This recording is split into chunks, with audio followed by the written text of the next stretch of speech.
This graph shows a good that is perfectly inelastic. So as you can see, no matter how the price changes, the same number of people will still buy it because this represents a necessity. So it's something that people need to have. So if the price goes from $100 to $250, 1,000 people will still buy it.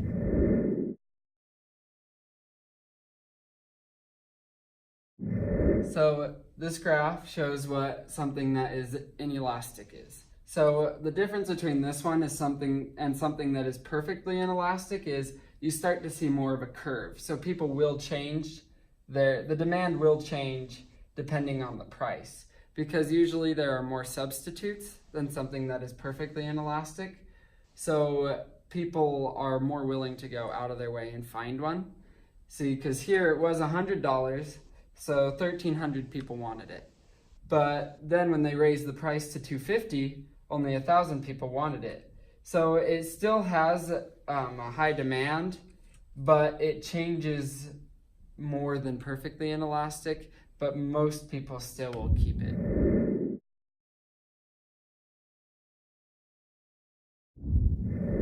Okay, so this graph represents something that is elastic, and something that's elastic is something that is more of a want than a need. So the quantity demanded changes a lot with the price. So for example, here, when this item was only $100, 2,500 people wanted to buy it, but when it was raised to $200, only 1,000 people wanted to buy it. So basically, something that is elastic will change a lot when the price raises or lowers.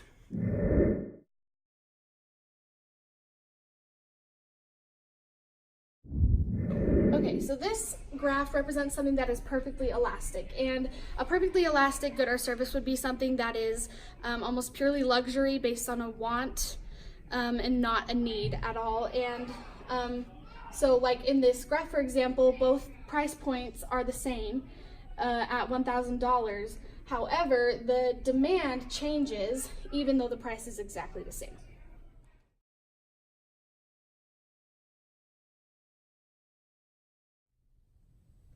So in summary, we've gone over 4 different graphs concerning elasticity. We had our perfectly inelastic, which is a necessity, our inelastic, which was a need, our elastic, which is more of a want, and then our perfectly elastic, which is something that is a luxury. So basically, even though these are labeled inelastic, perfectly inelastic, and inelastic, in the long run, everything will become more elastic because, for example, gas. If gas prices raise, and gas is more of an inelastic item, people will be willing to pay the extra price for a little while. But if it continues to be a very high price, people will begin to find substitutes like electric cars or hybrids or something else like that. So basically, in conclusion, all 4 of these in the long run will become more elastic because of substitutes.